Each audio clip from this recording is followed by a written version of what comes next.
hosting me the session. Wish you all a very happy Dashera, and it's very kind of all of you who have joined on the Dashera holiday on a Sunday.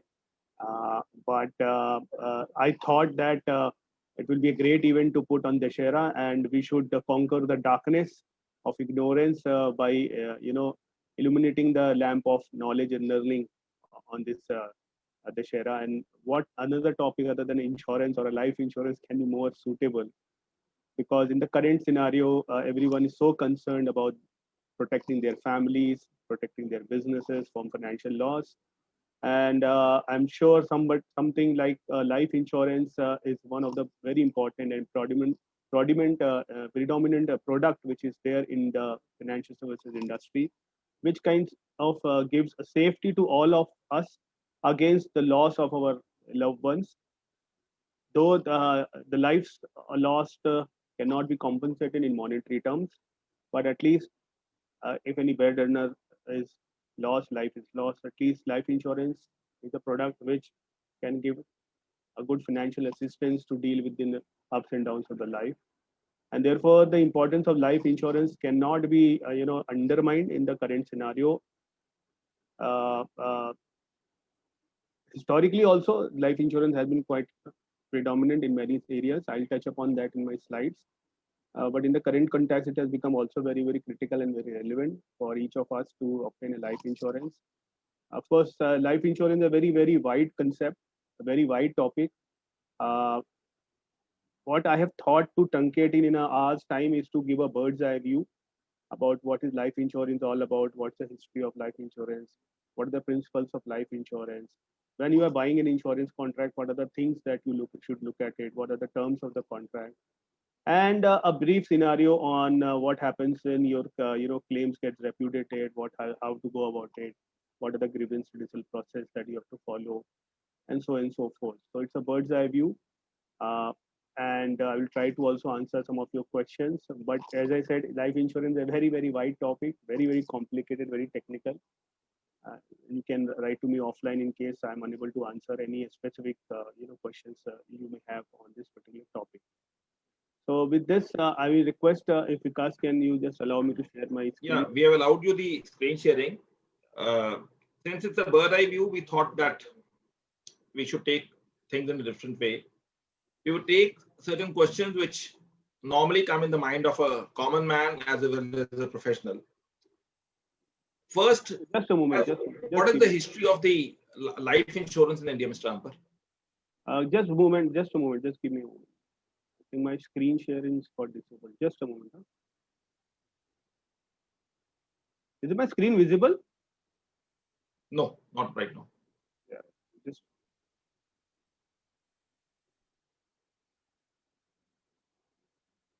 okay. Is this visible now?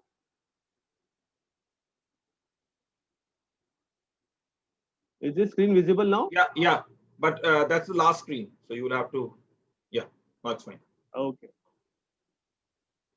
So before I go into deep into this presentation, a small disclaimer: all these views are mine only, and it's not reflective of the organization.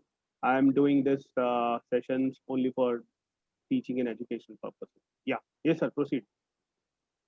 Now, history of insurance. Now, history of insurance, interestingly, is very, very prehistoric period. The way we see life insurance now, it has evolved over centuries. It has evolved over a period of many centuries. And when I was doing some research, I found that there are mentions about insurance in our various texts in writings like Manusmriti, Dharma Shastra, Kautalya Shastra. Apparently, insurance the product was widely used during Chandragupta Maurya time when I was doing some research. So it was very interesting for me itself to look at the history of insurance beyond where it has traveled centuries. In the modern day concept, insurance, if you ask me, it simply means pooling of monies together, creating a pool, and in case any of the members who have pooled that money, something goes wrong with any particular member, a certain sum of money from that pooled account is given to that person who has suffered the loss. The uh, history of insurance actually, in the modern area, if you look at it, goes back when the traders started traveling and through sea routes. and there were a lot of damage to the property started happening, and people are losing their life and property. So somewhere during that point of time, this concept of insurance was emerged, where certain people, traders, everybody agreed to pool certain sum of money, create a corpus, and if somebody suffered a loss, the other members from that pool give that particular money to that particular who has person or the property which got damaged. That's the basic concept how the insurance works. In the modern India, if you ask me, the concept of life insurance started, or the insurance started somewhere in 1800, when a lot of foreign insurance companies started doing business in India, starting with marine insurance, which is protecting loss of property while through ships and your cargoes and all those. Uh, First time in India, the insurance company which was formed was Oriental Life Insurance Company, which was established in Calcutta in 1818. Of course, this company later on got bankrupted in 1834. But since that, many insurance companies, interestingly, life private insurance companies were mushrooming in India, pre-independence, and as good as at 254, 245, life insurance companies were established during that point of time. Compared today, we have only 27 life insurance companies. At that point of time, we had almost 250 life insurance companies, and apart from that, we had also general insurance companies. But with so many insurance companies coming up, there were a lot of course, governance issues were also coming up. A lot of foreign insurance companies like Lloyd's of England, London, they were very predominant in India for doing their insurance. So in 1912, during that point of time, the British government, they introduced an Insurance Act, which kind of created a governance framework about how the insurance to regulate, not only to regulate, but create some framework for the insurance company. But in 1938, which is the Insurance Act, which got passed or promulgated by the British government at that point of time, which is the current legislation in the way the insurance is overall governed, and it has been amended for quite a number of time, and the latest amendment was in 2015. So the Insurance Act of 1938 is the principal legislation which governs the laws of insurance and setting up the governance framework for the insurance companies in India. Of course, if you look at the history after the independence, the major overhaul came in 1956 when the Life Insurance Corporation of India was founded. The Life Insurance of India Act was first passed as an ordinance in January 1956, and after in June 1956, it was made as an act, which consolidated and nationalized all the life insurance business in India. So about 245 private life insurance companies and other entities, foreign companies, and other entities which were offering life insurance were consolidated, and they got all merged with the LIC of India in 1956. So that is how the history of insurance in India today, as we see LIC, has started. But as the industry grew, and especially after 1991, post the liberalization of Indian economy, a concept, a theory started in terms of how to expand the reach of insurance to all the parts of India, and private insurance companies were there were a lot of talks in terms of allowed the private insurance company to also come into India with the opening of the economy, with the liberalization norms, with doing away the licensing raj, easing of the FDI laws and all those. So that's how it started. And in 1993, a Malhotra committee was formed, which kind of gave its recommendation for the reforms on the Indian insurance sector. It also promoted the concept of allowing foreign insurance companies to come into India, and also to open up the insurance sector to private companies. And that's how in 1999, the Insurance Regulatory Authority of India was formed. And from 2001 onwards, private insurance companies were allowed to operate in India. Of course, with the and including foreign investors were also allowed to become stakeholder or a shareholder in these Indian companies. Uh, to look at IRDA, IRDA is the regulatory authority which regulates the development of life insurance companies in India. They give uh, all the licenses and registration for life insurance companies who operate in India. Uh, IRDA, now it is known as Insurance Regulatory and Development Authority of India, is a full form. It opened up the market in 2000, August 2000, and allowed insurance companies to register themselves. It has got various powers to frame rules, regulation, guidelines, create a governance framework for operating of life insurance companies in India, for protection of policyholder interest, uh, product regulation, insurance intermediary regulations. The head office of IRD is located in Hyderabad. Uh, the chairman and then we have whole-time members who manage the entire working of IRDA. And so that's a brief history about the history of insurance in India. Now today, of course, we have 27 life insurance companies and about 24 general insurance companies. Some new insurtech companies have also come up. So that's how a very brief update on the history of life insurance in India. Yeah. Now, since we have taken that, what is the history of life insurance, and now what are the type of insurance companies? This is also one question which keeps on coming in the mind of a Yeah. common man. Thank you. I hope my screen is visible. Thank you very Yeah, much. Uh, what is insurance? If you see what is an insurance, I'll just pick up basic concept. What is an insurance? Now, insurance, if you see in legal parlance, it's basically nothing but a contractual agreement between an insurance company and an insured, where an insurance company agrees to pay a certain sum of money to the insured uh, on the condition of payment of premiums. It is called the protection of life against any loss or damage caused, and in consideration and in consideration of that, a premium installment is paid by the insurance by the insured to the insurer company for the continuation of the insurance cover. It's a financial assistance in case of a death benefit, survival benefit, income benefit, so and so forth, depending on the what kind of insurance policy you are buying. Of course, the present is more on the life insurance scenario. And when we talk about type of insurance, there are two type of insurance companies. One is the life insurance company, which basically, as I mentioned, covered the insured against death of the insured by the life insurance company. And the purpose is to provide financial assistance or protection to the survivals or the nominees or the legal heirs who are dependent on the insured. And then there are the huge area of non-life insurance company, which covers against a loss other than death, basically property, which includes all kinds of your non-life insurance companies like motor, fire, health, and marine insurance. We also have a policy about pension policies, which are covered under the life insurance policy. All non-life insurance policies are policies of indemnity.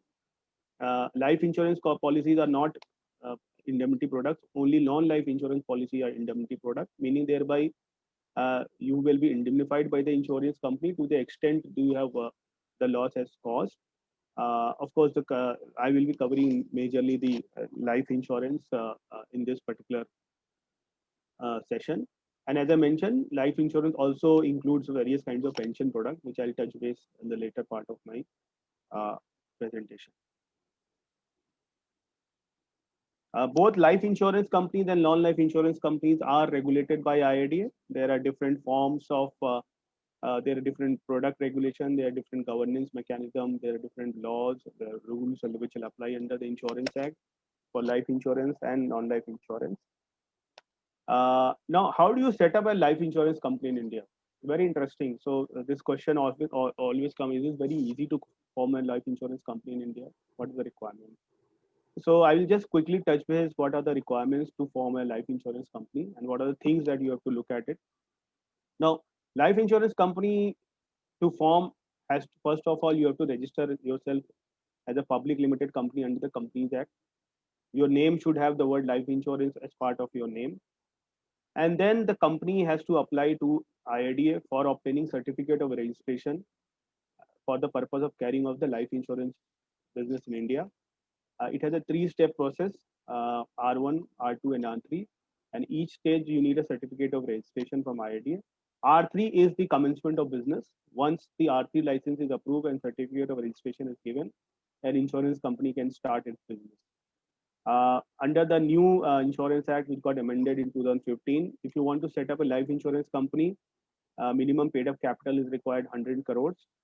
And you can also bring a foreign investor if subject to compliance of foreign investment rules, which at present now has restricted the foreign equity participation to 49% of the total capital of the company.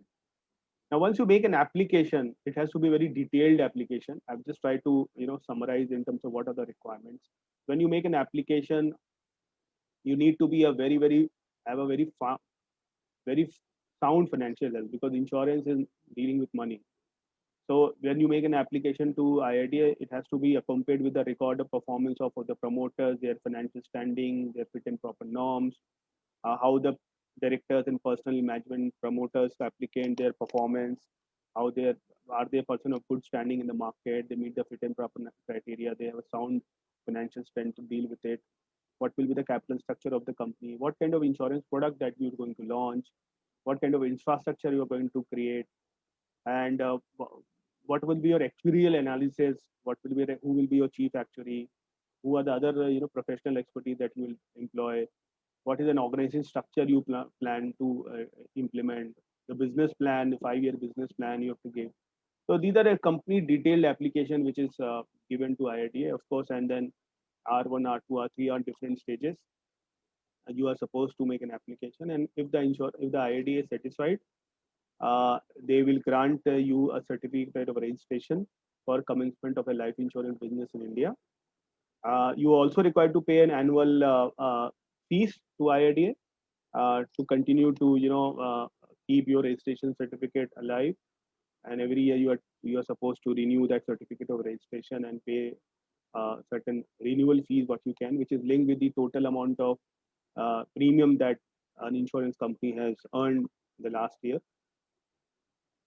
Now, very important is that what kind of when you float an insurance company, what kind of capital you can raise. So primarily, all the insurance companies can only raise equity capital. Now, this is a very tricky and very different concept, because all other financial services companies can raise capital in different forms. But in case of insurance, it has to be primarily an equity capital. However, in 2015, IRDA has also allowed insurance company to raise capital through preference shares and subordinated debt, or you can say debentures, non-convertible debentures, subject to various conditions and norms, and prior approval of IRDA is required. And any money that you are raising in form of capital from other forms of capital cannot exceed 50% of its net worth, or in case of one particular instrument, then it should not exceed 25% of the equity capital. One of the very important aspect of insurance company, which is the solvency ratio. Solvency ratio simply means excess of assets over the liabilities. All the insurance companies have been mandated to ensure there is a solvency ratio of 150%, meaning thereby the total assets that you have should be 1.5 times of your total obligations. These norms have been imposed by the regulator, so that at no point of time any insurance company can go bankrupt. They cannot go into insolvency proceedings, because assets has to be more than the liabilities. Ultimately, insurance is nothing but pooling of the money, maintaining the share policyholders' funds with them, and in case any contingency happen, paying that money to the policyholders. So it is very important that the total assets should be more than the liabilities, so that no insurance company can go bankrupt. So these are the basic understanding about insurance governance structure in terms of how to form an insurance, what are the requirements. Now, since we have understood the concept as to what are the requirements, now another question arises: what are the key principles and terminology of insurance? Because in a lighter vein, they are also said that the terms and conditions of an insurance are akin to the marriage vows. You do not know, but you always accept to that. So what would be the principles for the Yes, insurance? thank you very much. Very important. I will touch base upon some of the key principles and terminology which are used in a life insurance contract, which each of us should be aware whether we are a legal guy or a not a legal person.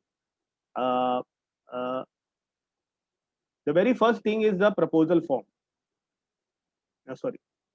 The very first thing is an utmost good faith. What is an utmost good faith?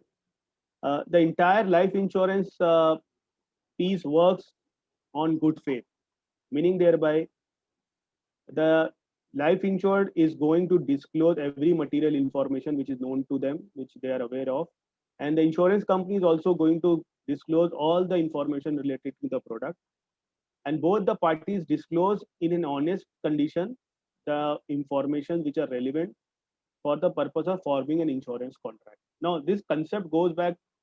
Now of course now there are many process of medicals and all those, but in the olden days if you go back, you know, there were no such technology. It was not so vast. People used to rely each other. So I am agreeing to give you an insurance of excess rupees at excess premium, provided you disclose the correct health conditions, correct information about yourself. So the insured will tell the entire correct information in its good faith, and the insurance company will rely on good faith because it's offer an acceptance. So an insurance, the insured, the life assured makes a proposal of insurance, disclosing all his correct financial health, financial details, his whereabouts, its health condition, and relying on the declaration given, relying on the information given, the insurance company underwrite the risk and offer an insurance contract. So that's very basic principle. So utmost good faith is the most important concept in a life insurance. So whenever you are making any insurance application, make sure that you have disclosed all the correct principles, because in case later on any of the information disclosed was found to be untrue, then insurance company will have a right to repudiate that particular claim on the violation of the norms of utmost good faith. The second thing which in insurance is life insurance is very critical is insurable interest. Insurance in interest, insurable interest is a very important and a very basic requirement whenever you go for an insurance. Insurable interest, when we say, it means that there should be a property, there should be an object which is capable of it insured, and because of the loss of that particular asset or property, there is some kind of loss which is caused to the other person. So the establishment of an insurable interest is a very, very important aspect. No life insurance contract can be formed if there is no insurable interest between the two people, means the proposer and the life insured. For example, every child has an insurable interest. Every father has an insurable interest in the child. Uh, there is an insurable interest between husband and wife, because if something goes wrong with the husband, there is a financial loss which will cause to the wife, and so and the vice versa both. There is also an insurable interest between a grandfather and a grandson. Insurable interest also not only if there is a relationship based out of blood relations, or but insurable interest can also be created in financial transaction. For example, a debtor and a creditor.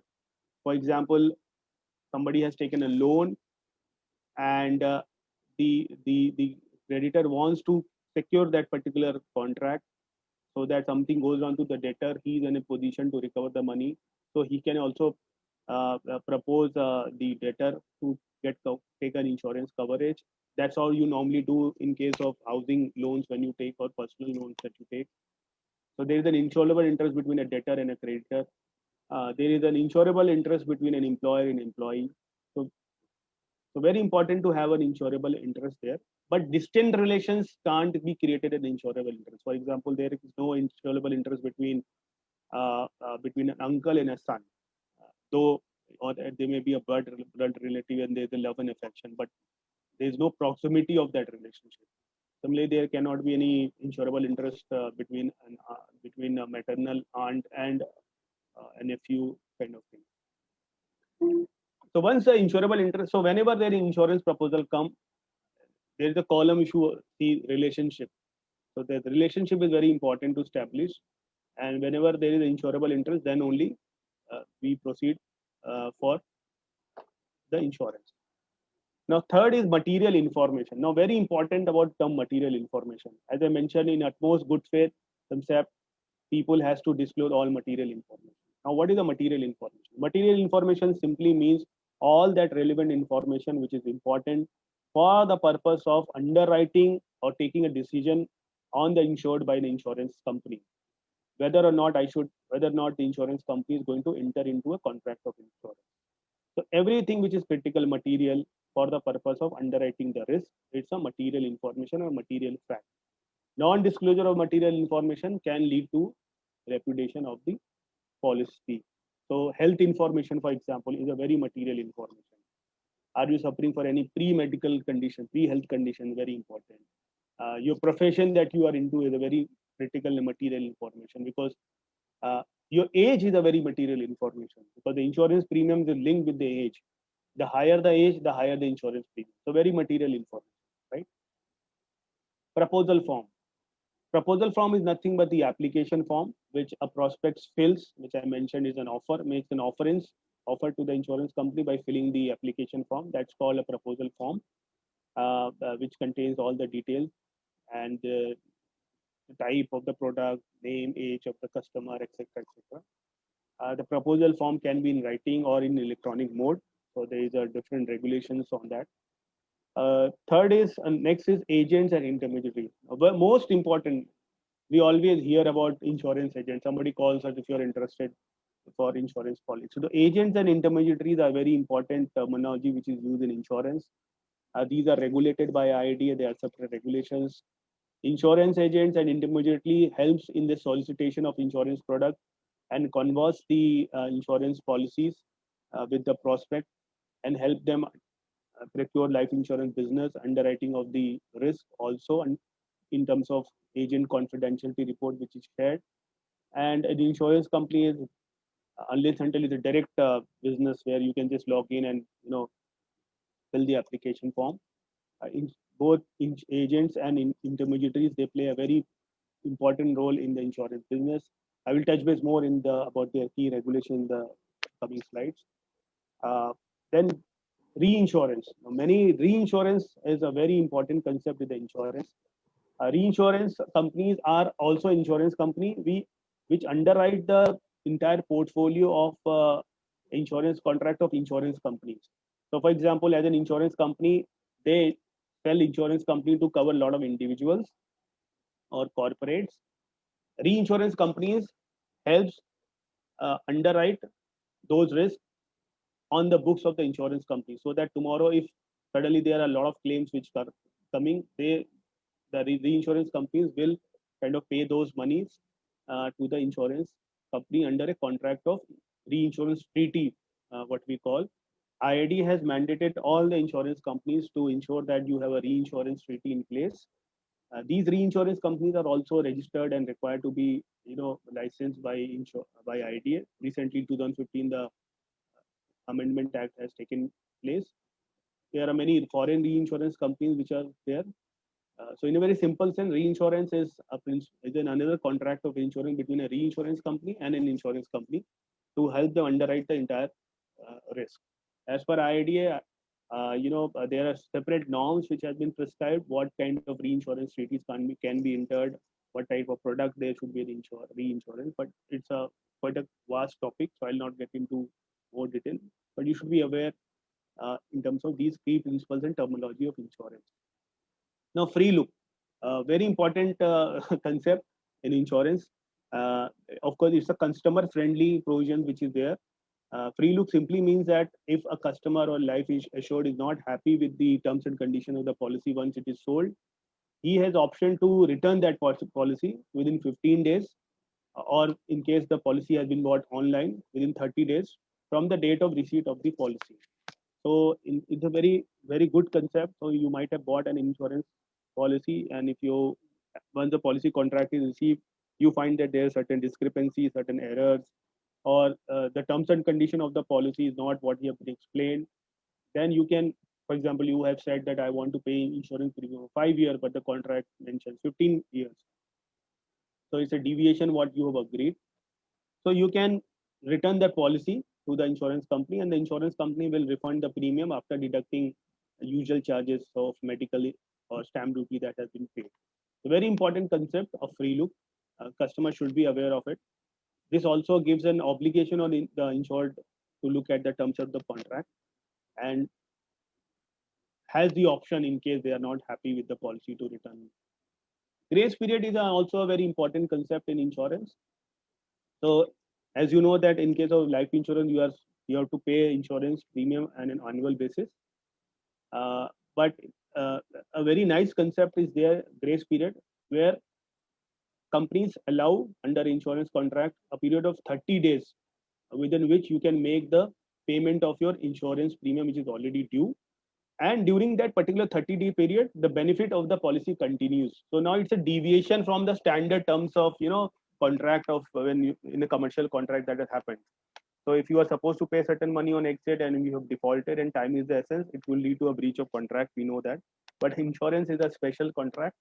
It gives you another 30 days time to pay up your premium, and during those 30-day period, your insurance contract remains. So for example, you were supposed to pay an insurance on say 30th September, you did not pay, and on 15th October something goes wrong with the life assured. Even though the premium has not been paid on 30th September, because of the grace period provisions, the insurance company will be under obligation to honor the contract. Similarly, revival is another provisions which is there under insurance contract. For example, due to some reason you have not paid the insurance premium and the policy goes into lapse stage, means you have not paid the insurance, it goes into lapse, the policy has got lapse. But the insurance contract gives you a provision to revive your insurance policy, and you can pay the balance premiums unpaid with interest and submit a certificate of insurability, which is subject to the underwriting norms, and your policy contract can be revived also from the current date after having paid the entire insurance unpaid premium, and your contract becomes again active. So these are the key principles of the insurance, and just a quick snapshot in terms of how the how the entire flow of insurance happens. I just summarize it. So there is a proposal form. In the proposal form, you fill the proposer, or the life assured fills that proposal form, provides all material information. It also agrees to certain declaration undertakings. There is an agent which signs the confidentiality report on the health condition of the life assured or the proposer. It's submitted to the insurance company. Insurance company looks at it and, if required, asks for a medical examination and report. Now, after the examination of medical report, there is a complete scrutiny of the proposal form happens, based on the medical report, if it is required. Otherwise, just on the basis of the proposal form. Then it takes an underwriting decision based on the age, income, business, occupation, medical history disclosed, if any. And either they will accept the proposal or they will reject.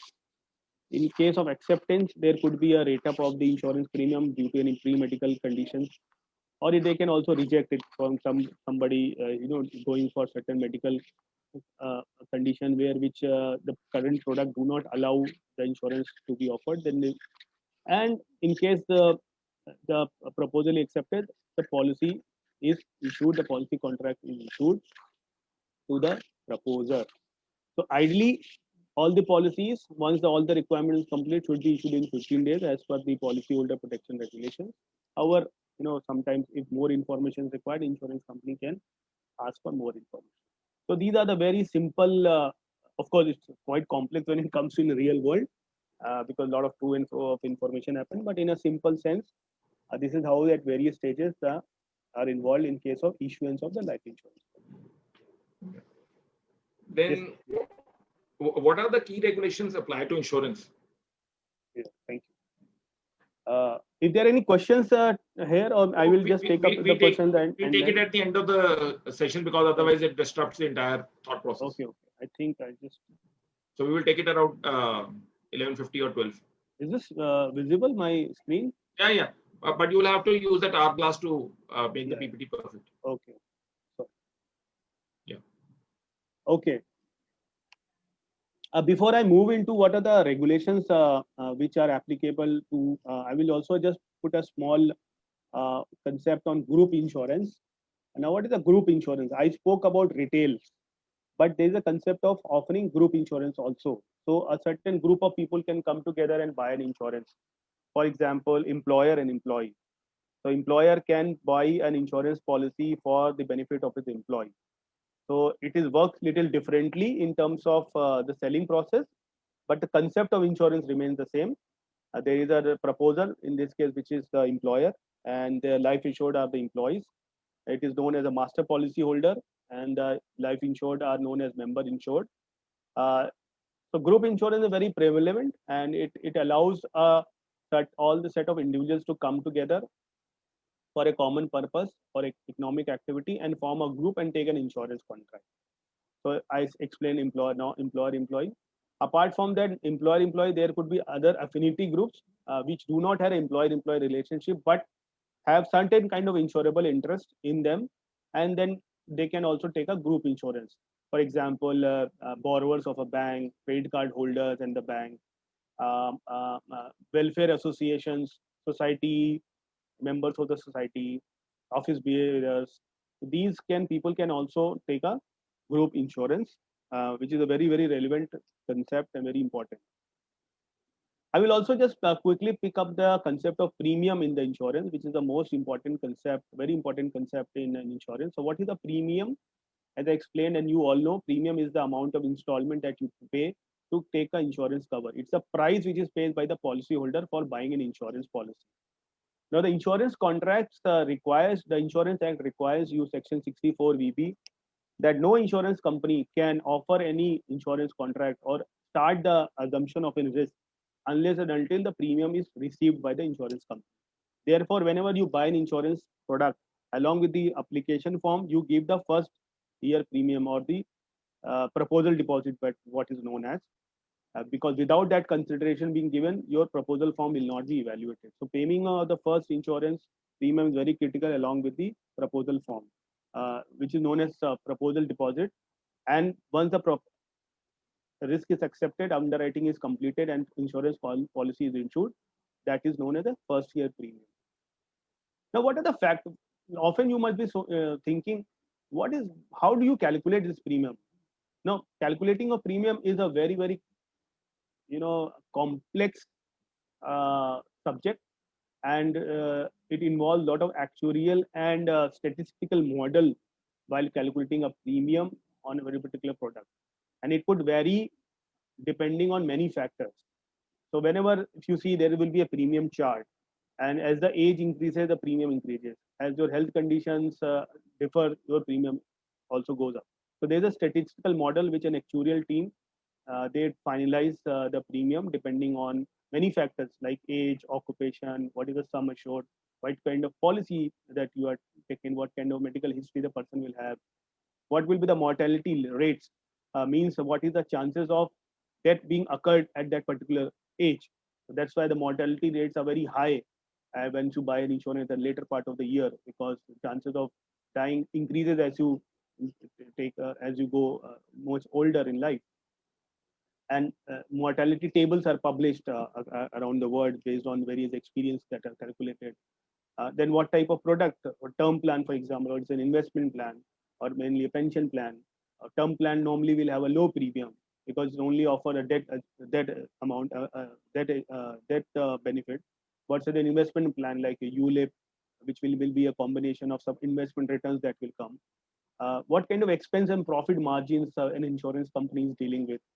What are the operational costs, what is the agent commission is going, what are the overheads which will go in for servicing of the policy, what kind of investment returns are being given, what is the reinsurance contract, what is the price where the reinsurers have agreed to underwrite the policy, and then what is the claim experience you have in the overall selling of these particular policy. So all these things will go into calculating of a premium. You will be told in advance, of course, what is the premium, and if there is a, if for example you have agreed to buy an insurance and you have agreed for X amount of premium, but post underwriting, there is a change in premium, so you will be asked to rate up and pay additional amount for the premium once you have given a disclosure. So that's how the premium works. Stamp duty is also paid on the total premium which we have received, and very complex subject in terms of how you calculate, but very important to understand. And that's why people say start taking insurance at early stage so that premium is less and you can take a more better cover. Now look at what are the laws which governs an insurance company. Insurance company is very regulated, highly regulated industry, and there's a whole lot of laws that apply to the insurance. Because this is a session by law, so it's important to touch base on that. I'll just touch base on them. Each of them is very vast and very detailed, but I'll just touch base upon what are the various laws which apply to insurance. So it's, of course, there's an act, there are rules, there are guidelines. The very first, the Mother Act, is the Insurance Act, which I spoke, which regulate the insurance sector in India and those who want to do insurance, including reinsurance business. This was amended last in 2015. Then the IRD Act, which gives the power to Insurance Regulatory Development Authority of India to regulate the insurance companies, issue guidelines, circulars. IRD, Registration of Indian Insurance Companies Regulation. That is a very basic regulations under which all the insurance company apply and obtain certificate of registration from insurance company. The IRD Reinsurance Regulations, which governs the reinsurance business in India. The IRD Other Forms of Capital Regulations, which enables insurance company to raise capital other than equity. Then we have IRDA Insurance Advertisement and Disclosure Regulations. So a lot of they regulate how the insurance companies should issue an advertisement, what are the terms and conditions which should be disclosed in that particular advertisement, because they should be not, this is done to ensure that there are no mis-selling which are done, and there's a fair and correct disclosure which is there in the insurance advertisements. Product brochures, product literature which are issued. Uh, then we have IRDA Protection of Policyholders Interest Regulation. This is a very important regulation, and basically it's a very basis of the entire insurance formation of insurance contract. What are the obligations of an insurance company towards the policyholders? What are the standard procedures that has to be followed while selling and servicing of insurance policy? What are the tax the company has to follow in terms of issuance of the policy? It also have guidelines in terms of grievance redressal procedure which an insurance company should put in. What are the terms of contract we should go? What are the process for claims management? Within how many days the claims procedure should be completed? What are the what are the requirements for the purpose of underwriting the risk? What is the material information? So very important legislation. IRDA PPI regulation, we call it, Policyholder Protection Interest Regulation. Then we have IRD appointed actuary regulations, both another very important regulation. The actuaries are the brain and heart. I would say they are the brain of the entire insurance. Without actuary, there cannot be any insurance contract, because they are they are the core of the entire insurance company. So every insurance company is required to appoint an appointed actuary. It's a mandatory requirement. So their appointment, their registration, etc., are governed by IRD appointed actuary regulations. Then, in case of insurance company, as you know, there's a pooling of funds happen. All the policy holders, they pool certain monies. So a lot of money is there at the disposal of the insurance company. So these money has to be deployed in a proper and sound manner, because these money will be used in case of returning the money in case of a contingency happens in the insurance contract. So how do you manage the entire insurance money that you have received? So that's why IRD has framed IRD investment regulations. Another very beautiful masterpiece which IRD has made, the regulators have made.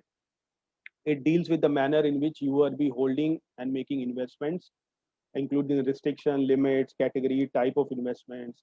And that is why if you see most of the companies, insurance company, when the funds are investment, they are called as a safe investment, because any kind of speculation is not allowed. Even certain monies which are allowed to be invested in securities market, there are certain cappings beyond which the money cannot go into security market, because securities and capital market are speculative. They can go and up and down, and there are risks associated with that. So it is permitted, but there are there are certain restrictions on what amount of money can be invested in security market, listed debt securities. But largely the investment regulation requires you to invest mostly in debt instrument, because safety and soundness of investment is most important in case of an insurance company. So the investment regulation actually caters this entire need. Then we have IID preparation of financial statement and auditors reports. So the Companies Act provision don't apply. The schedule of balance sheet and profit and loss account, which is there in the Companies Act, that do not apply to the insurance company because of the nature of their own services and the products and the plan that they sold and the manner in which the incomes and expenses are allocated in case of an insurance contract. Therefore, there is a separate provisions, there are certain regulations on preparation of financial statement and auditor report for insurance companies. And the balance sheet and the books of account are required to be prepared in the format which are provided in these regulations. All the insurance companies are required to have a two auditors. Uh, uh, Companies Act do not mandate that, but Insurance Act mandates that. So you need to have a two auditors who will basically audit the books of account, and you know their term is for 5 years, and then they can rotate, etc. And prepare this thing in accordance with this financial statements regulations. Then we have IIDA manner of receipt of premiums. Basically, how do you pay the premium? The mode in which you can pay the premium.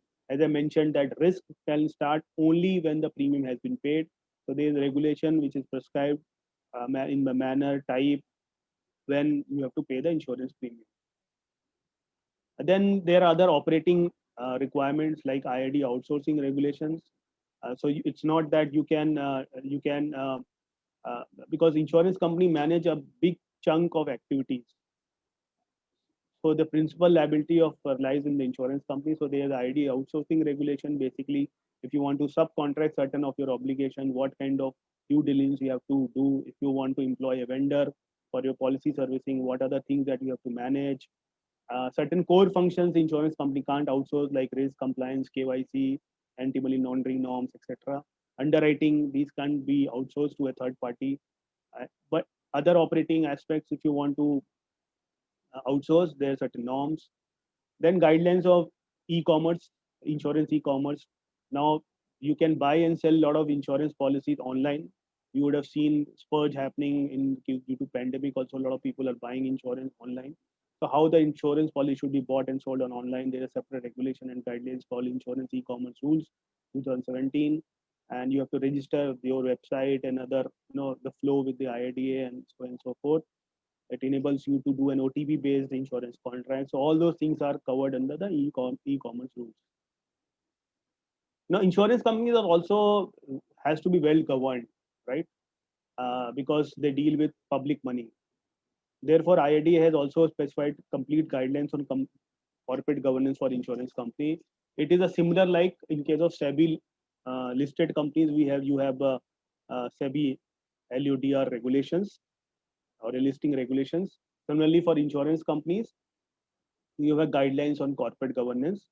This deals with the entire concept of appointment of board, dealing with conflict of interest, appointment of KMPs, MD and CEO, what should be the composition of the board of directors, how many independent directors should be there, what kind of committees that you have to form, how these committees will work, what will be their terms of references, what are the disclosures you have to make in your annual report, what will be the policy that you will follow in terms of dealing in the audit committee, investment committee, policyholder protection committee, guidelines for the appointment of key management person, which is similar like KMPs in Companies Act.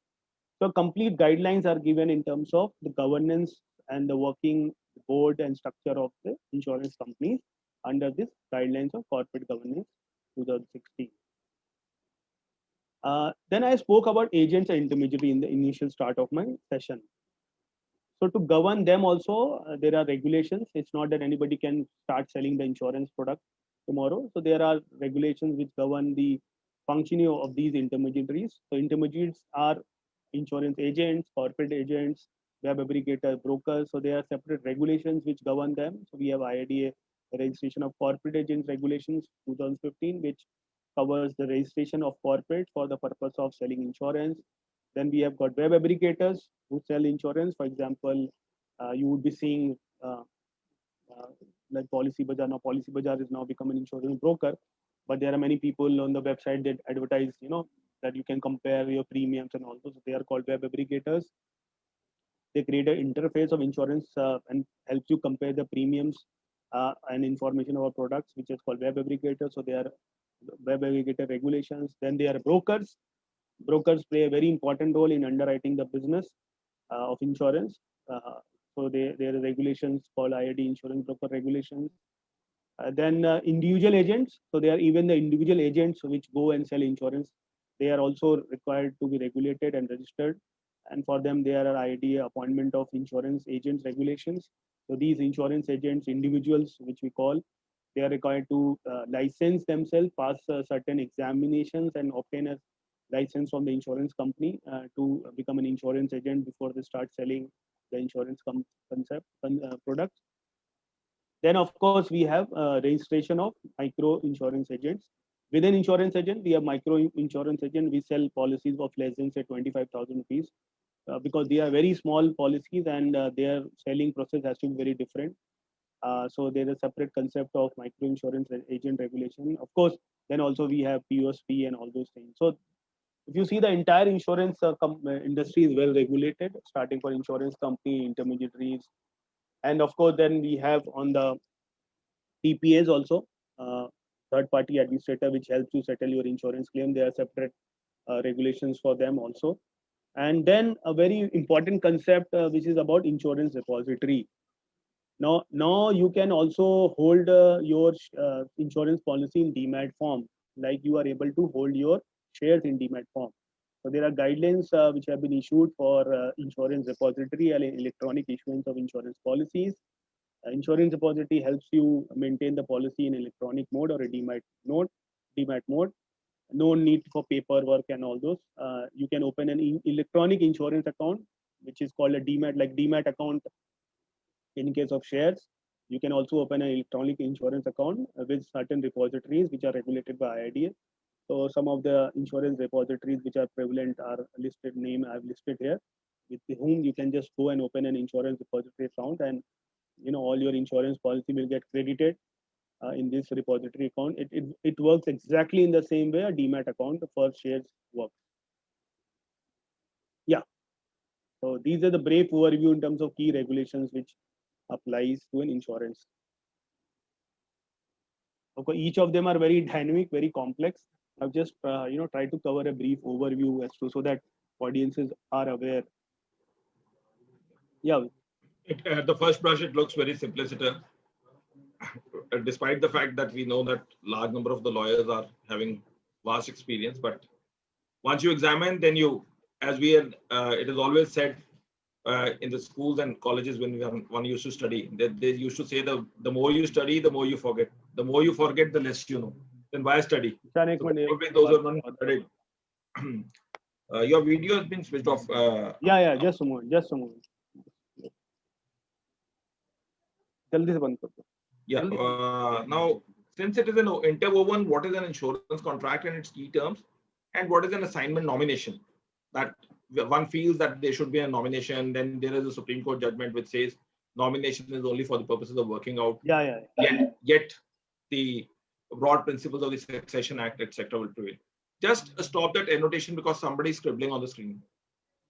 Yeah. Just.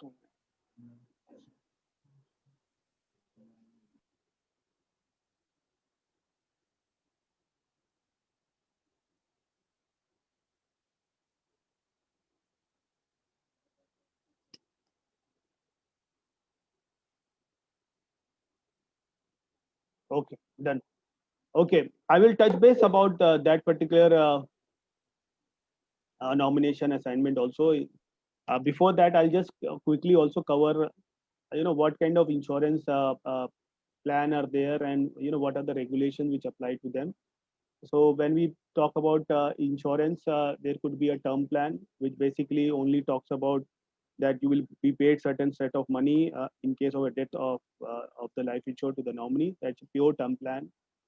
Then we have a unit link plan where it's a combination of insurance and investment, meaning they are the premium that you pay. Certain amount of money goes to cover your risk part, and certain amount of money which is invested in markets to give you an investment return after a periodic time.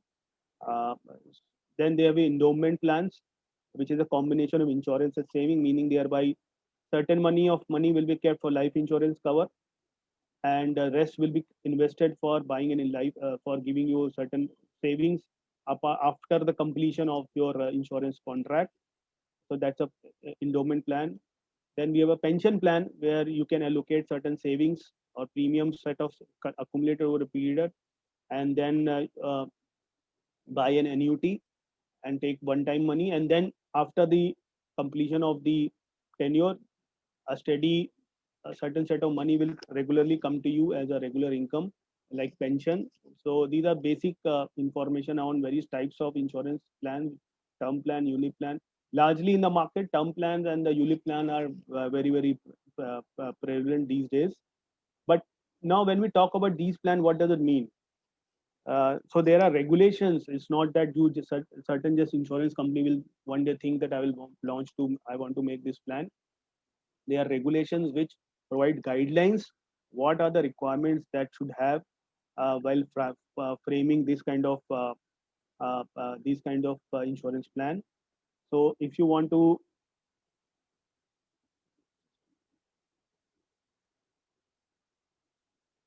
just a moment, I think it's just hang my slides.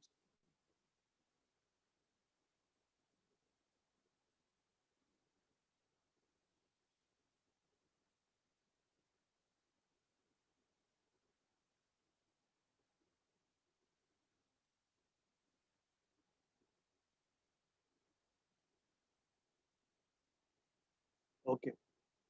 So we have got IRDA unit linked product regulations, which basically uh, provide certain framework in terms of what kind of ULIP plans an insurance company can offer, what are the investment criteria under which this can be offered, guidelines in terms of charges which will be applicable in case of ULIP plans, the commissions which will be applicable.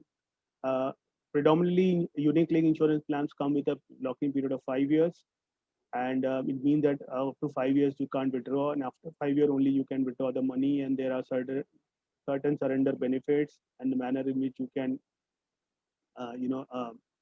take the money back under the ULIP policy. So complete guidelines are there in terms of pricing of in unit linked plan, what will the risk cover, and etc. etc. Then other than ULIP product, we have got non-linked insurance product regulation, which basically cover all kind of other insurance products other than a ULIP product. Uh, so all your non-linked, even pension plans, your pure term plans, your endowment plans, all those comes under this non-linked insurance product regulations. Non-linked products can also be classified as a par products and a non-par products. Uh, in case of par products, you are entitled to get certain bonus, which is a pre-agreed rate which has been agreed at the time of when the policy is bought, and then could be a non-participating product where there are no bonuses which are applicable. I will touch base them about in detail in the coming slide in terms of par product and non-par products.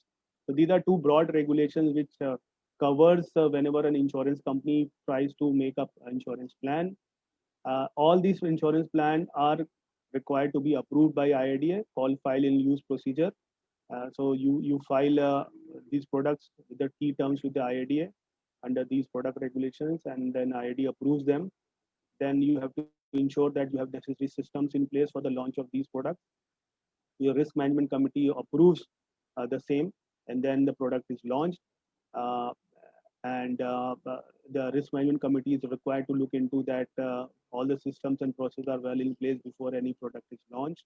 So that's why if you see every insurance product will have a unique number and IRD approval number also mentioned, which demonstrate that this product is approved by IRDA before it is launched in the market. Now, what is a policy contract? Very important to see that what is a policy contract. And because now these are the basic principles of insurance now, but the main thing in any insurance contract, in insurance policy, is the insurance contract. So I'll just touch base upon the important aspects of the policy contract and what does it contain, what are the key terminologies which are there, what are the key things an insurance contract will have. The insurance contract or the policy contract is nothing but an instrument that contains the terms and conditions between which life insurance company and the life insured has agreed. It's the terms and conditions on the basis of which insurance has offered. So it has all the details what your policy will talk about your premium, the term of the policy, the key benefits which are payable, when the policy will get repudiated, assignment, nomination, loan, etc., etc. And this insurance policy contract is binding on both the parties. Uh, of course, the insurance contract and IRD regulations prescribe the what are the terms which will go in the insurance contract. I'll touch with in the next slide. And as I mentioned, the provisions of policy contract are framed in accordance with the product regulations I just mentioned and approved by IDA. All these insurance policy are also subject to payment of stamp duty because they are instrument chargeable to duty. So Article 47D of the insurance in the Indian Stamp Act governs the provisions of stamp duty on life insurance contract. Now, very important thing is life insurance falls under the union list. It's not a state subject. So therefore, there's a uniform rate of interest of stamp duty which is applicable against in the all insurance contract. Even if the insurance contract is issued from say state of Maharashtra or say state of Telangana or from any other location, any other state, the stamp duty payable is the uniform because it falls under the union list under Article 47D of the Indian Stamp Act. Now, what are the contents of an insurance contract? So, the IRDA, Policyholder Protection Regulation, read with the product regulation, has prescribed a whole lot of things that will go in the formation of insurance contract on the contents of the insurance contract. It's a very vast, very complex, but I've tried to summarize it for all of you in a one sheet here, one slide over here, which you should be mindful whenever an insurance contract is given to you. So it will have the name of the product, the UI number. The UI number is the unique number which is given by IRDA whenever any product gets approved. So which is an indication that it's a approved insurance contract. The name and the contact detail of the person who has sold the insurance contract to you, so that you know who is the person who was involved in the solicitation of insurance, whether it's a linked product or a non-linked product, whether it's participating or non-participating, what are the benefits or vesting options or payment option which is applicable for the insurance product that you bought, what are the bonus that will applicable, what will the cash bonus, what will the deferred bonus, what are the benefits which will be payable in case of contingency event which has happened XYZ, for example, after 3 years, after 5 years, after 10 years, or upon death, then what will happen, when the policy will come to an end, when the commencement of risk will happen, then details of the life insured name, address, the total of years in which the premium has to be paid, what are the maturity dates of the insurance policy, what are the survival benefits that you will get, and when the survival benefit will be applicable. I spoke about the grace period, the premium payable, the last date of installment. What are the provision on surrender and foreclosures? When you can surrender a policy, as I mentioned, in case of ULIP, you can surrender only after 5 years. When a policy can be foreclosed, if you want to terminate, or if you want to, early termination of the policy is possible. When the policy can be discontinued, so there's a specific provision on discontinuation of the provision. Basically, when you have failed to pay the premium, uh, after a certain number of years, it goes into a discontinuation fund. So what are the provisions for discontinuations? What are the provisions for revival? So even though it is gone in discontinuation, there is a provision for revival of the policy, as I mentioned earlier. What are the various exclusions? Now, this is very most critical aspect. What are the exclusions where the policy will not cover? And most of the dispute happens there, especially in health contracts. And then what are the provision of assignment and nominations, whether a loan is permissible under the policy, what is the grievance redressal mechanism you have to follow in case of a dispute, the details of insurance ombudsman, and in case you have to launch a claim, then what are the list of documents you are required to submit for the purpose of making a claim under the policy. So this is a very broad contents which will go into a formation of insurance contract. It's a very complex, let me tell you, it's very, very complex, especially in case of products which are coming with investments. Uh, these are very complex because different conditions are attached to different scenarios. But I've tried to list it for the benefit of all. Whenever you if you want to read, anyone want to read an insurance contract, these are standard terms of contracts. These are not customizable. It's a very, so once a policy is issued, once a policy contract is approved for one particular type of product, it will apply to all. Similarly, only the amount of insurance premium will change, but terms and conditions remain the same. All the insurance companies post on their website the standard terms of policy. So whenever you have a chance, visit any websites. You can just download the standard terms of contract for term policy, for ULIP policy, for pension policy, and you can get yourself accustomed to. And if you have more information on that, I'm happy to speak and give clarification on offline. It's quite complex. Now, talking about nomination and assignment. So section 38 and 39 deals with the assignment and nomination provisions of the Insurance Act. And section 38 permits an insurance policy that it can be transferred, assigned wholly in part, with or without consideration, to a third person. Now, very important understanding is that insurance policy is treated as an asset. It's a property. So as a property, you can also transfer, assign this particular insurance contract to a XYZ person, even though with or without consideration. For the purpose of without consideration, it is important that the assignment should be out of love and affection. For example, you can assign a policy to your loved one, to your wife, or to a son, or to any other person, only out of natural love and affection, for which you need not give consideration. But the important thing is that every assignment has to be in a written form. There has to be assignment form or a deed.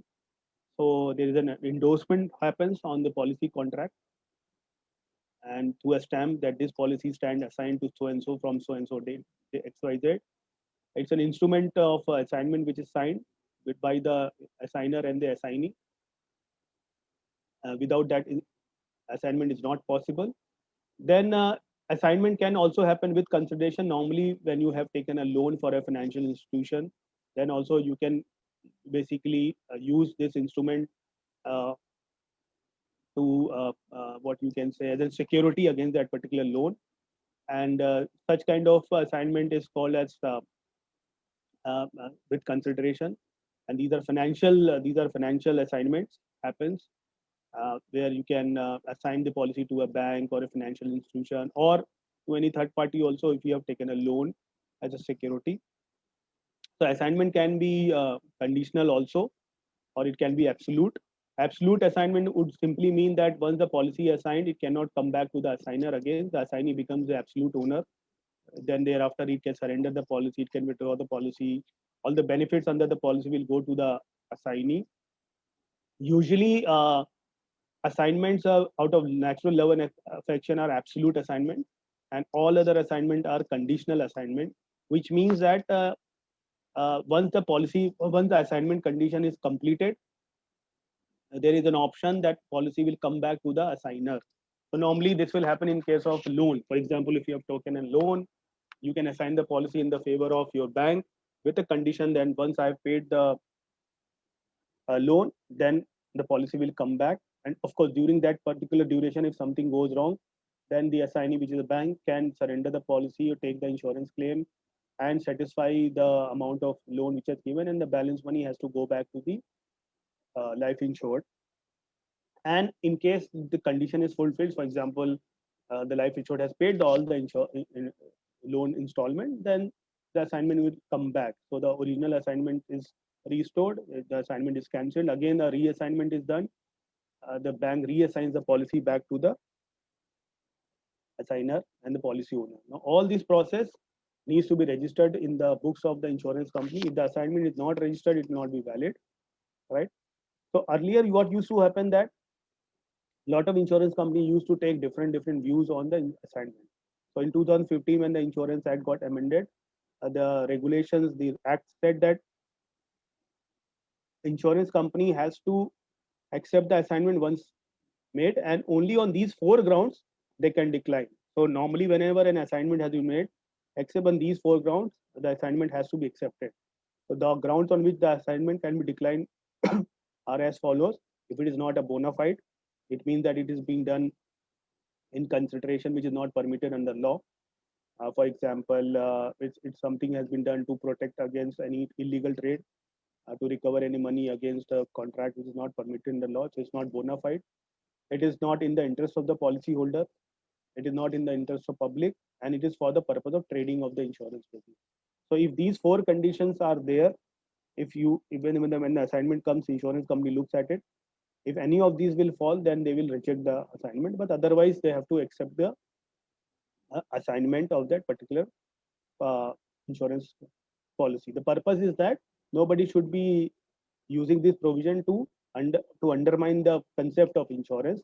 The insurability interest should always be there between both the assignee and the assignee, and there should be a lawful concept and should not be used to misuse the insurance policy as a trading instrument. Now coming back on the nomination, a very important concept in nomination, and I'm sure each of you are aware what is a nominee and what is his role. So nomination is nothing but a name of the person appointed as a nominee who shall be entitled to receive the money in case of the death of the life insured. And nominee can be any person, but ideally it is better that a nominee should be somebody who's related, but it can be any person in the law. There is no restriction on that. And once the nomination is registered, the nominee takes the role of filing the claim to the insurance company, receiving that particular money from the insurance company. I am not getting into the concept and the detailed discussion of nominee versus legal hire and all those things, which we are well aware. Of course, the rights of the legal hires will prevail. Nominee is only a trustee, we all know, of the insurance money. And in case there are more legal hires, the nominee will be required to make that money to all the legal hires. So I'm not getting into that because it's open another Pandora's box. But very important thing in nomination, which has been introduced in the 2015 bill in the act, is a beneficial nominee. Now, what is a beneficial nominee? So the law recognizes parents, spouse, children as beneficial nominee. Means that there will be no question asked, there will no issue of legal hire will be asked, there will no explanation will be asked if any of these nominees are a spouse, child, parents. These are deemed as a beneficial nominee. So insurance company will be entitled to give this money, the insurance claim, to any of these beneficial nominee if so appointed, even if there is a claim by any other legal hire, even if there is a claim by any other person, because the obligation of the insurance company comes to end the moment the money has been paid to these beneficial nominees. So example is that if, for example, a claim is made by a mother, which is a class 1 legal hire also under the succession laws of India, they will by default known as a beneficial nominee. A spouse is a beneficial nominee. If she claims the money, insurance company will make that payment to the nominee, even though there could be 1,000 other claims might be coming from other legal hire, they will not be recognized, that they have to settle in the court of law. The moment it's a beneficial nominee, insurance company will pay and their obligation is over. So this is a very important concept which was introduced only to do away with the issue of legal hire, nominee, because earlier a lot of claim used to happen, a lot of dispute used to happen, rival claim used to happen. But now this beneficial nominee concept make it very clear and make the thing easy for the insurance company. Of course, there is a separate section under the Insurance Act 47 that in case there is an insurance company is not clear who is the beneficial nominee and do not know who is the actual nominee, which happens, then insurance company can deposit that money in the court within whose jurisdiction the registered office of the insurance company is coming, and they can make an application that in this particular case we are unable to identify a nominee. I don't want to keep that money. I am depositing the money in this court. These are the credentials of the life insured, the policy details, and anybody who wants to make a claim, they can make in the court, and they can claim that money. This also works if there are many legal hires and all that. So I'm not going to that, but that's how the section 47 of the Insurance Act deals with that. Yeah. Now the moment of truth in terms of the claims process. What happens in the end of the day is the insurance claim. how do you deal with an insurance claim? And most of the dispute happens if the insurance company deny the insurance claim. So here, Section 45 of the Insurance Act empowers the insurance company empower the insurance company to call an insurance policy in question, which in layman or in a common language is say repudiation of the claim. So it provides the detailed provisions how and when and under what circumstances an insurance policy can be called in question or we can say repudiated. So Section 45 was amended in 2015, and now as per the amended section, no insurance policy can be called in question by an insurance company after the expiry of 3 years from the date of its issuance or reinstatement or revival. So within the 3 year window only, an insurance policy can be called in question. And within 3 years also, the policy can be called in question or can be repudiated on the basis of fraud. So this was introduced recently in 2015. Earlier, it was not there. Earlier, the provision before 2015 was that an insurance policy can be called in question within 2 years, any point of time.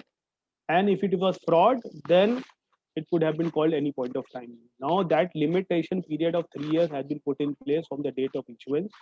So if there is any fraud which has been observed by an insurance company, once the policy has been taken, they have got 3 years period to look at the policy contract, and then they can call a policy in question. Or if the claims come within 3 years, then they can repudiate the claim. Now, what is a fraud? They have also defined what is a fraud. So fraud is nothing but a some it's a as you know that it's a dishonest statement being made. So there are 4 criteria where they have defined what is a fraud in respect to an insurance contract, which means that an active concealment of fact by the insured having the knowledge or belief of the fact. So there is an active concealment of the material fact by the insured. For example, somebody was suffering for cancer. There is a question that are you suffering for any cancer or disease before the policy? Somebody is already undergoing that treatment and he says no, having fully aware that I am under treatment of cancer. So that will be an active concealment of material fact. Similarly, any suggestion as a fact which is not true and the insured does not believe to be a true. So while making the disclosure, the insured knows that this is a wrong fact I am disclosing. For example, his age. So the person's real age is, for example, 80 years, but the person makes for the purpose of taking an insurance or insure the premium less, it makes a disclosure his age is 40 years. So he's making a fact which is a false fact, which he knows that is not true. Any other information which is made to deceive the insurance company, for example, his profession, his income, any other material lifestyle thing, that will also fall into this, or any other act of commission under which is permitted in the law. So under these circumstances, if it is proven by the insurance company that the policy has been brought to a dishonest investment by means of a fraud, then policy will be repudiated. Whenever a policy is repudiated due to any fraud, the Section 45 enables the insurance company to forfeit the premium. However, if it is merely a misstatement of a fact, which would not basically a non-disclosure, which could happen due to inadvertent mistakes, which do not have any material bearing on the policy contract, and the insurance company is repudiating, then the insurance premium collected till that has to be refunded. It's a bit of a gray area as to what will form as a misstatement, what will call a fraud, but that's the law which technically stands. And this is Section 45 provisions are mentioned in the insurance policy contract, giving understanding to the insurance companies and the insured to know under what circumstances the insurance policy can be called in question and can be repudiated. Now, repudiation of policy is the most contentious subject. It's a whole subject within all. So I will not get into detail into because there are numerous Supreme Court judgment, National Commission judgment. What will fall is a fraud, what's the misstatement, whether the insurance company has done right or wrong.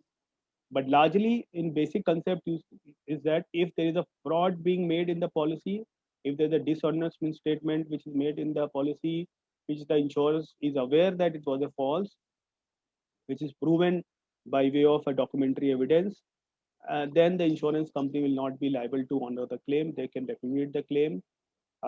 They can make the policy null and void, forfeit the premium. But now the important part is that this can be done within 3 years of the policy only. So that is a limitation which has been put by the legislation for the insurance company, not to repudiate or call any questions, policy in question after the 3 years the policy has passed. Yeah.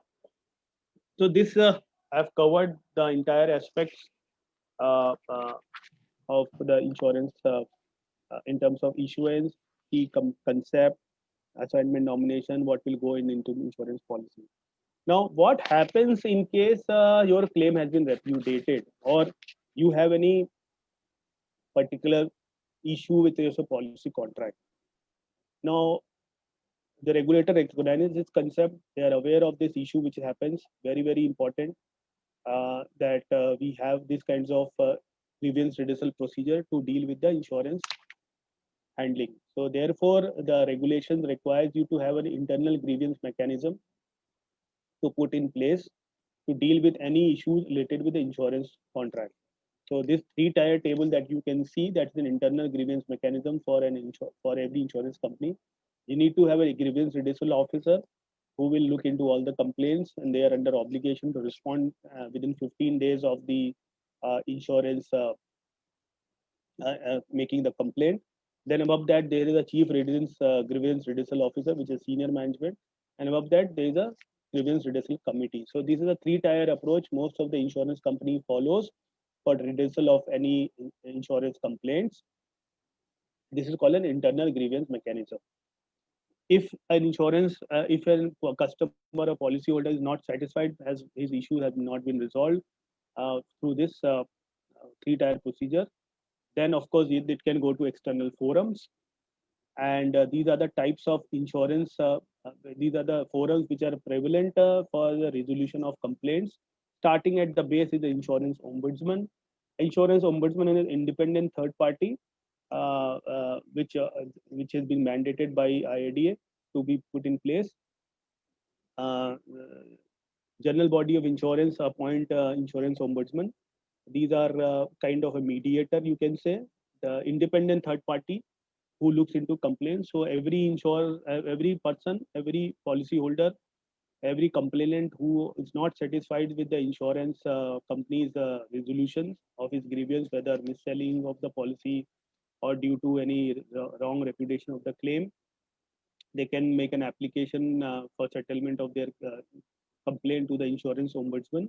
The pecuniary limit for insurance ombudsman is 30 lakhs. So up to 30 lakhs of premium involved. If you have any concern, you can write to the insurance ombudsman. So these insurance ombudsmen are there in all the locations. 17, 18 insurance ombudsmen are there in each state. Of course, on the right hand side, then you have various consumer courts, because repudiation of a claim or mis-selling or non-resolution of a grievance amounts to deficiency in service as well. Every policyholder is treated as a consumer. It's a service. So if there is a deficiency in service, you can file a complaint before the consumer under the Consumer Protection Act at the district commission, at the state commission, and the national commission. And on the left hand side, of course, the normal judiciary, which is you have the district court, the civil court, the high court, and the Supreme Court. And they are also there, where you can file your complaint or for redressal of your grievance. All the orders of district commissions can go in appeal to state commission, and from state commission it can go to national commission, and all the orders of national commission, they can file a appeal to the Supreme Court. It can't go to the High Court, but it goes to the Supreme Court. That's how the entire tier of framework which happens in case of you want to have your grievance resolved if you are not satisfied the resolution given by an insurance company. Yeah. Now, when we see that, like you have on the right side, you have shown the district commission, state commission, national commission. Since we are talking about the insurance, one would also like to understand what type is the scope under the Consumer Protection Act, because majority as a professional I have seen that majority of the people generally tend to, as a lawyer also, or as a professional also, tend to approach for the deficiency of services before the district commission, state commission, depending upon Yes. the repudiation claim, because there is an upper cap limit, though it has been revised in the Act of 2019 has come. So, what is your take that why people tend to approach the district these consumer commissions rather than the courts? Yes. So I would suggest people should definitely use insurance ombudsman, because you don't need any lawyer to appear in insurance ombudsman, and they are much faster. But of course, then you can, as I mentioned, you can Consumer Protection Act 1986, which got recently amended by Consumer Protection Act 2019. You can also file a complaint before these commissions also. Now, what are the major what are the important thing has happened in the new Consumer Protection Act, that it has changed the entire jurisdiction of the consumer complaints. And earlier, the pecuniary limit in case of district commission was 20 lakh, which has gone into 1 crore. Similarly, in state commission, earlier it was up to 1 crore. Now it has gone to 10 crores. In national commission, it has gone earlier with more than 1 crore. Now it has gone above 10 crore. Now, important thing which has happened is that the earlier it was a value of the claim under which you can file a complaint. Now it has been changed with the consideration amount. Now that is the major change which has happened. And in case of insurance contract, consideration will be the premium. So if your premium that you have paid for buying an insurance contract is less than 1 crore, then you can go up to the district commission itself. Now, from customer point of view, that is a very friendly, because you even if you have paid, say earlier, if you have earlier it was a value. So if your sum assured was involved, say 5 crore for an insurance premium that you may have paid, say 1 lakh rupees, then you would have to file that complaint in National Commission in Delhi. Now, with this concept of consideration, which is a premium in our case, in case of insurance, so you have paid premium up to 1 CR, even if the sum assured is say 5 crore or up to 10 crore, you can go and file a complaint in district commission, which is very easy method, because every district have a district commission. So across India, there are almost 450 district commissions which are there. So from customer point of view, it has become very convenient now. And recently, National Commission in one of the case have also clarified this particular point, that it is to be the consideration amount, not a value. So, so premium paid is, say, for example, you have paid a premium again. You have paid a premium. Your sum assured involved was, say, 5 crore. The insurance company repudiated that claim of 5 crore, or you are not happy with, you have to allege certain mis-selling on a policy which is a 5 crore policy, sum assured policy, or a ULIP policy, but premium is paid is, say, only 50,000 or 50 lakh, for example, or even say 2 crore, for example, then less than 1 crore, then you can only go to the district commission and file a complaint. And now the filing of complaint can happen online also. There's already a process which has been specified for the online filing of complaint. So from customer point of view, it has become very friendly. Earlier, a lot of people used to avoid, because, for example, in state commission, you have to travel to the state capital and file a complaint. And if the sum assured is more than 1 crore, you have to go to National Commission. Now, the way I see it, most of the insurance complaints can be easily filed at the district level only. It's become very convenient for consumers and policyholders to deal with that. Now, another thing is that the new Consumer Protection Act has provided the concept of unfair trade practices and unfair contract, basically, which was earlier not there, even though the courts were passing these orders, but now specifically this concept has come. And in case any contract has found to be unfair trade practice or unfair contract, the commission has been given power to make the policy null and void. So very, very carefully for all the insurance companies also, to ensure that whenever they depute the claim, it has been done through a justifiable ground. There's a new concept of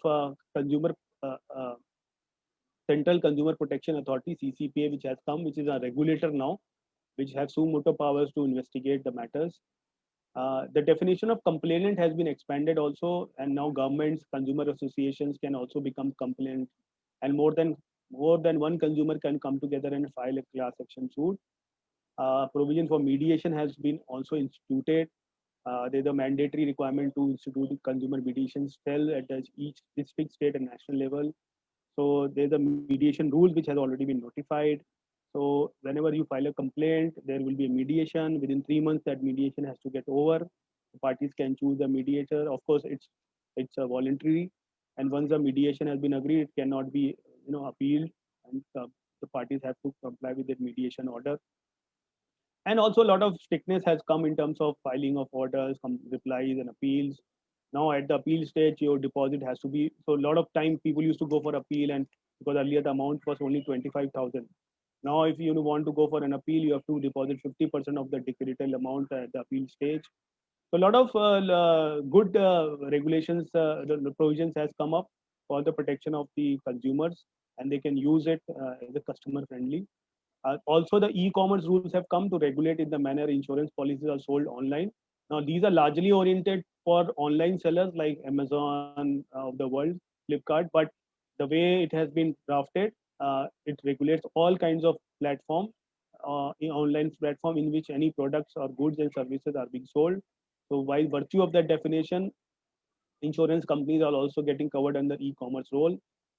They will become a e-commerce entity, and they will classify as e-commerce inventory e-commerce entities, and all the insurance intermediaries like web aggregators, policybazaar.com kind of people, they will become an insurance intermediary and fall under market e-commerce entity. There are rules which have been notified in terms of duties and obligation which has to be followed by e-commerce players, insurance companies, if they're selling this policy online, like appointment of nodal officer, grievance redressal officer, disclosure of all these things, and follow various obligations. Largely for insurance companies, these are already getting covered under policyholder protection regulations, because like all the insurance companies have grievance redressal officer. They have norms to respond within times, and they are more stricter. For example, this e-commerce rules say that you have to respond to complaint within 30 days, but for insurance company, anyways, you are required to resolve the grievance within 15 days.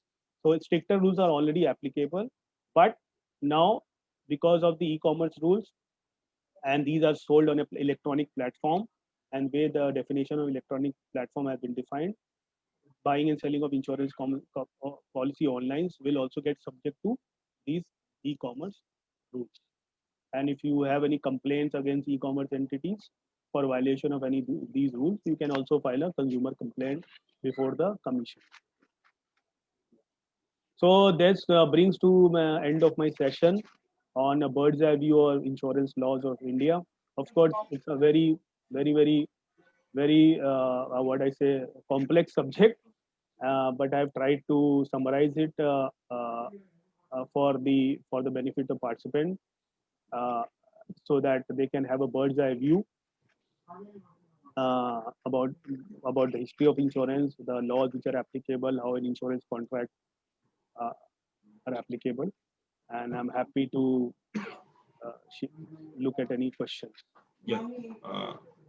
In fact, they say that a normal human being has a. Can we do away with the screen sharing? Yeah.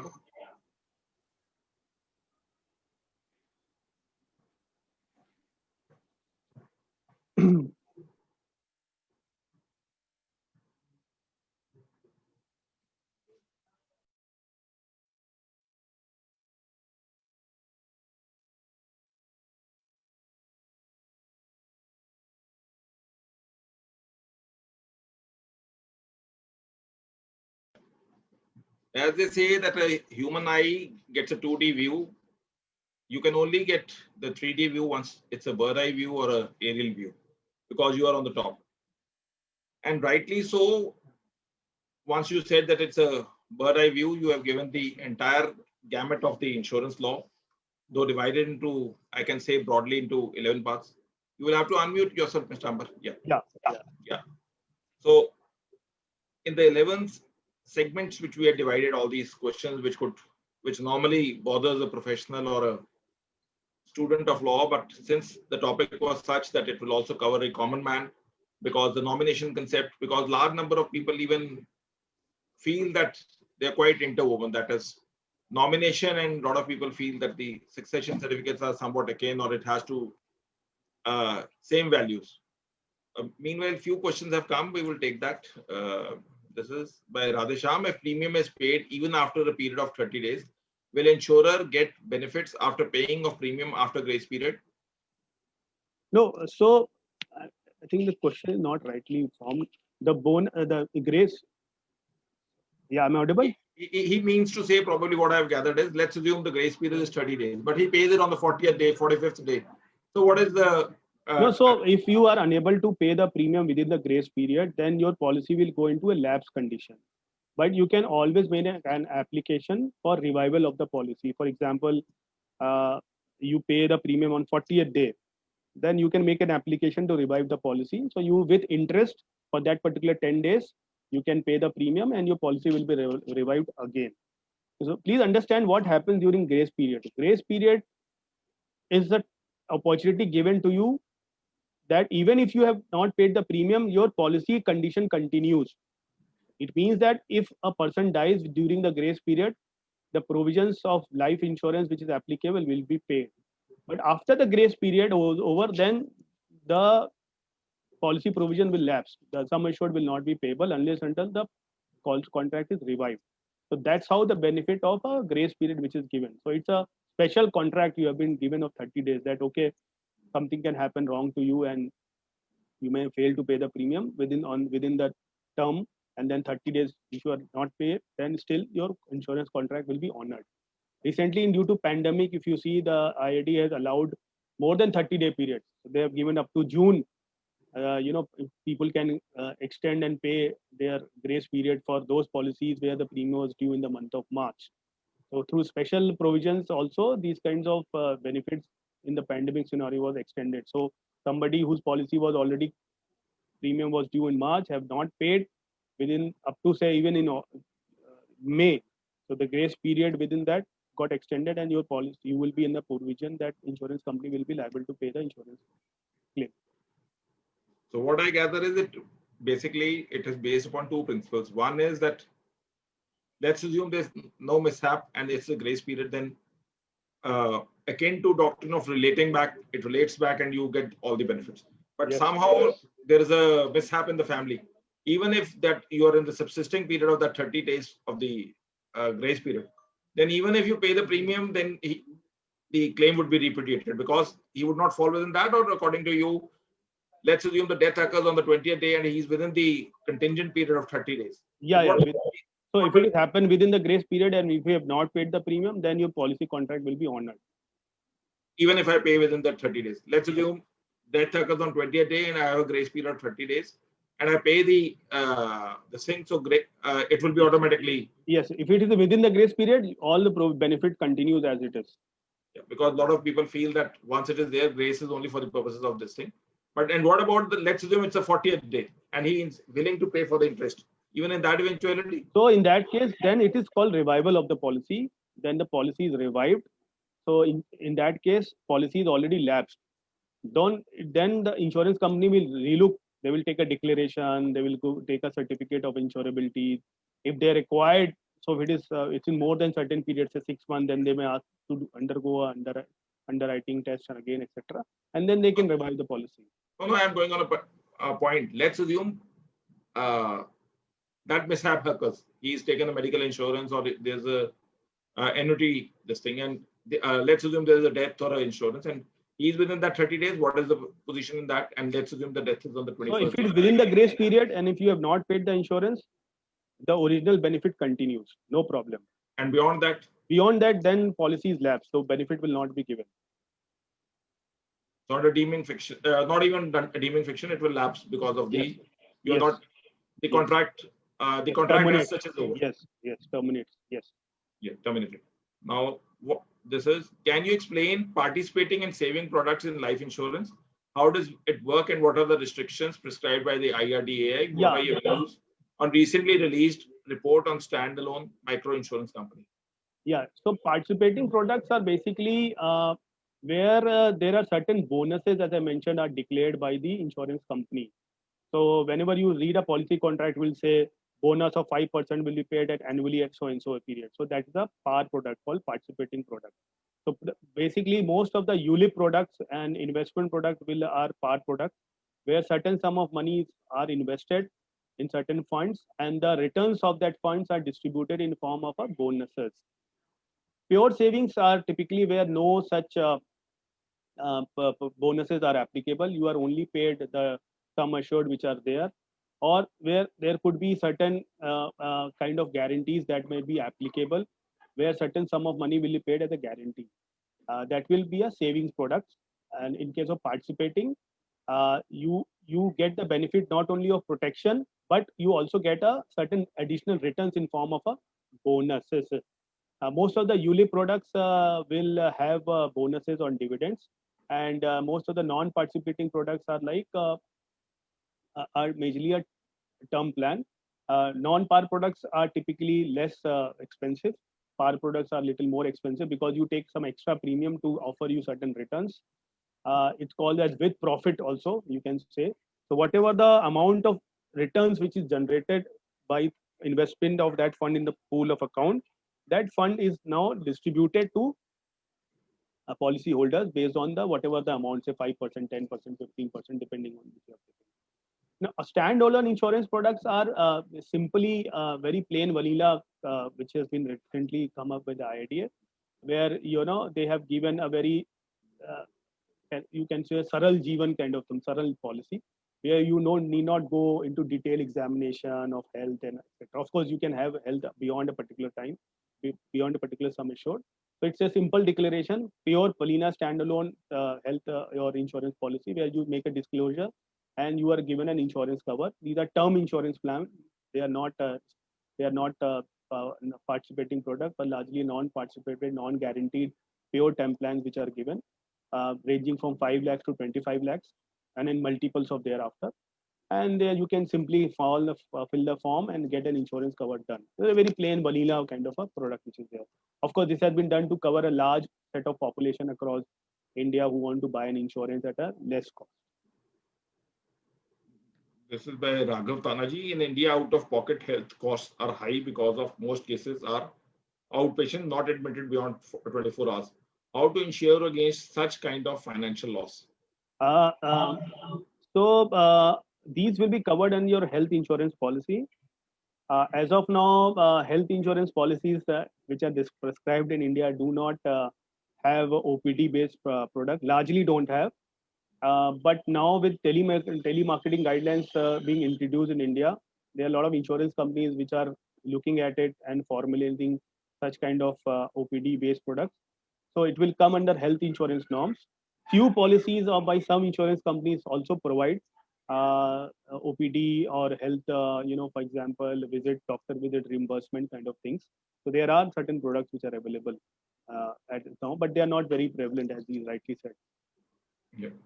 Because the cost is high. This cost is high because of That's the cost true. and premium. But they say that, let's assume you have, even if you want a this thing, motor accidental insurance, in that eventuality, a lot of people believe that let's take a policy which has you don't even go for the major insurance or bulk insurance. One tends to go for a third party insurance, and in the eventuality of an accident, then one realizes that saving of money at a particular time actually costed much more. What is the difference between the health products offered by LIC and GIC companies? No, so there are difference as such. There's no such difference between which are product by offered by LIC and GIC. The major difference is that pure health product are indemnity product, which, as I explained, it means that it will not have any sum assured to be paid. So the general insurance companies which offer such kind of health, that will not cover any health insurance. It's just an indemnity product. So you can get yourself admitted, you have spent X amount of money, you take a reimbursement of that particular health insurance, health claim against that amount you have spent in hospital. It will not have any life insurance cover. In case of products which are launched by life insurance companies, it will be a health plan coupled with certain elements of certain element of health insurance covered attached to it. There could be a certain pure hospitalization plans can also be there. For example, if you get admitted XYZ, this amount of money will be reimbursed to you. But necessarily the main difference is that in case of health plans or other non-life insurance plan, these are pure indemnity products, and life insurance plans are non-indemnity products. We'll be taking two last questions. These I are will take up this question on claim. I think is a very important, good question. Where Posted by Gurvinder Pal Singh. Yeah, that's what I was taking. Two Yeah, questions posted by Gurinder. Yeah, so very important question. So there is no limitation period which has been prescribed under the Insurance Act when you want to make a claim, which is a very good for all. Unlike the law of limitation, which is applicable under Section 113 of the Limitation Act, which makes it 3 years, there is no such limitation period. You can file a claim even after 10 years, 20 years. No such limit is there, and the insurance company will be bound to honor your claim if it has come after the long period.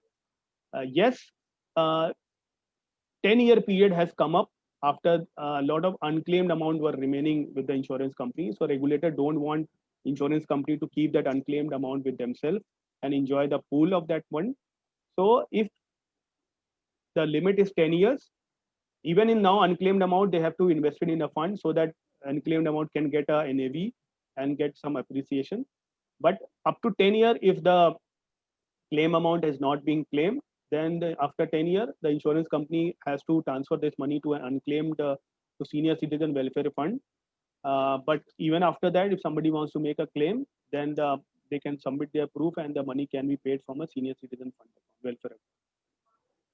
Gurinder has posted another question. Is there any transfer of unclaimed maturity amount in any fund like investor? Yeah, just I explained. Senior citizen welfare fund is there. After 10 years, it is transferred by the insurance company. But after that, if you come, you can make a claim and the amount will be paid from senior citizen welfare fund. It is somewhat akin like somewhat akin like a motor vehicle accidents. There is no limitation. Similar. Yes. Because it's more like a social legislations. Absolutely. That is it. So, Mr. Amber, yeah, I think we thought of 1 hour, but it has gone almost 2 hours. No, but since it was a session which could actually take us to the entire scenario, and as we were discussing, though it looks like a bird eye view, but the scope is so large to narrow it down even in this around 1.5 hours and 30 minutes. It's not all that simple. It looks, once it has been made, it looks like to be very simple, but actually it's not all that simple. I know that, matter of fact. And that is what we have done. So many webinars, these speakers have actually told that it takes immense knowledge to funnel down all these issues to a narrow point unless, because it is so much expansive and extensive to cover it all. To make it narrow down, it can only be done once you are thorough with it. And that actually showed that you have actually been very thorough on that subject. And I'm quite hopeful that those who have been watching us live on the Facebook, as well as on this platform, they would be enriched. At least I can vouch. My office is saying that they have actually learned about it. And thank you for all the insights. Oh, yeah, thank you very much. I also hope that the presentations are people felt good about it. Yeah. I will post this presentation on my LinkedIn handle also, so people can download it if they want. It's nothing confidential about it. You can also share it on to me on the WhatsApp. I will share it on the WhatsApp. Yeah. I will. Okay. 16. I will. Yes. I'll do that to you as well. So I hope people have enjoyed this session. I've tried to do justice in 1.5 hours. But still, if people have any questions, I'm happy to take them. They can write on my email, ambargupta78@gmail.com, or they can post on LinkedIn. I will be more than happy to address any of these queries on insurance. Thank you. And tomorrow, in our pursuit to the webinars, tomorrow we will have, we have divided that into 2 parts since the topic is vast. Masterclass, the Limitation Act 1963 on important provisions, part 1 and part 2. That is on Monday and Tuesday. It is by Dr. Venkat Sudarshan, who is a former principal district and session judge from Bangalore, and former president District Consumer Forum Redressal Commission, again from Bangalore.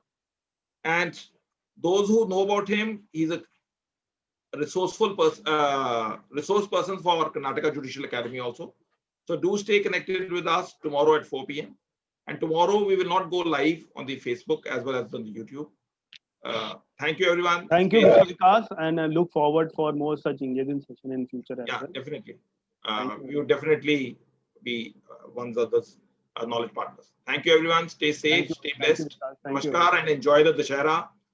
And as I received a message today, the biggest evil could be if we could actually brush off with the corona on this Dussehra. So we all pray that the new is the normal would be only for the happy times and not for the bad times of corona. Stay safe, stay blessed. Thank you. Thank you very much. Wish you all a happy day.